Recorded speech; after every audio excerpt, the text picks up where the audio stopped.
Bonjour. Le 8 avril 2025, le président de la République du Cameroun, Paul Biya, a signé un décret portant nomination d'un membre du Conseil constitutionnel au bénéfice de Mme Oulin Dongo Monique. Rien d'étonnant puisqu'il fallait remplacer numériquement et même géographiquement le défunt Emmanuel Bondé, décédé le 3 janvier 2025, dont les obsèques ont eu lieu le 1er février 2025 à Batouri dans la région de l'Est. Celle qui la remplace est aussi originaire de la région de l'Est, du département de la KDI plus précisément. Monique Oulin Dongo est une figure politique bien connue de la région, membre titulaire élu du comité central du Rassemblement démocratique du peuple camerounais, le RDPC en 2011, et a été sénatrice du même parti pendant 2 mandats en 2013 et en 2018.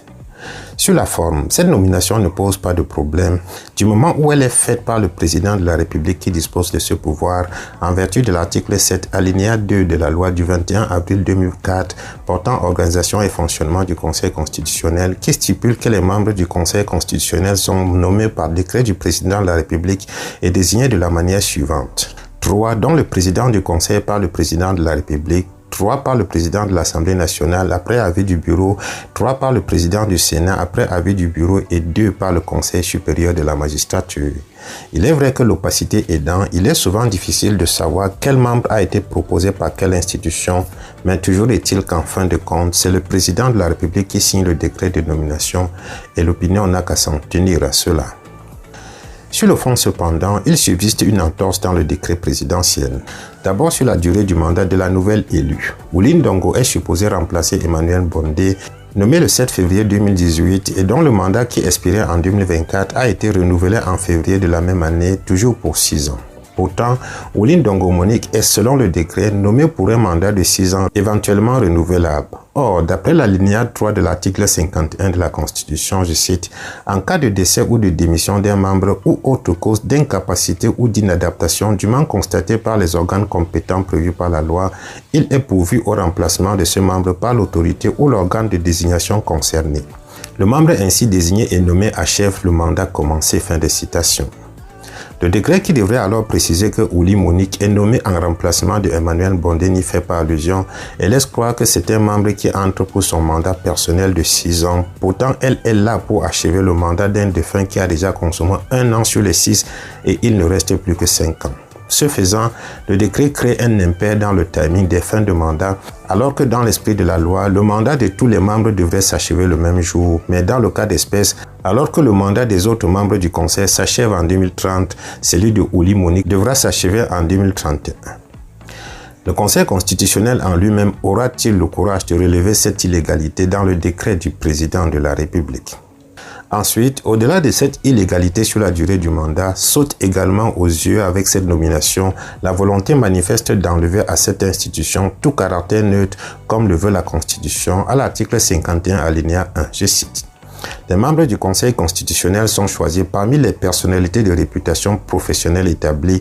Ils doivent jouir d'une grande intégrité morale et d'une compétence reconnue. Fin de citation. En d'autres termes, pour garantir son impartialité, les membres du Conseil ne doivent arborer aucune couleur politique.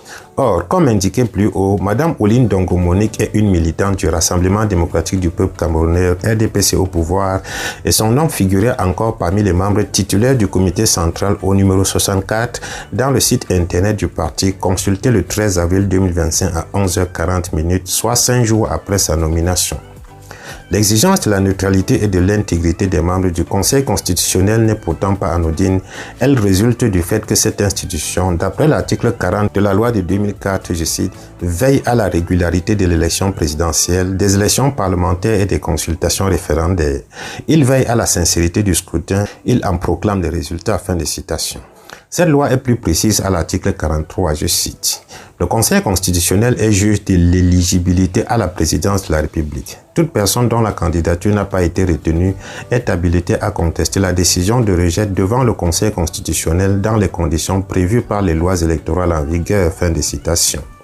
Ce qui revêt toute son importance en cette année électorale où certaines candidatures sont déjà rejetées par une certaine opinion gouvernementale et médiatique avant même d'avoir été déposées auprès de l'instance compétente, à savoir ELECAN. Maurice Kamto, l'une des personnalités visées par cette opinion, voit en cette nomination dans un post sur son compte X, je cite, un acte de défiance supplémentaire à la démocratie du président de la République sortant à la veille du scrutin présidentiel d'octobre prochain, fin de citation, et précise que ce dernier, je cite encore, semble envoyer un message clair aux Camerounais, à savoir qu'ils devront compter sur eux-mêmes, leur vigilance et leur détermination pour espérer que l'issue du scrutin reflète effectivement leur choix et donc leur volonté. Car cette nomination conforte le caractère monopartisan du Conseil constitutionnel et autorise à y voir les jalons de la préparation d'un nouvel hold-up électoral. Fin de citation.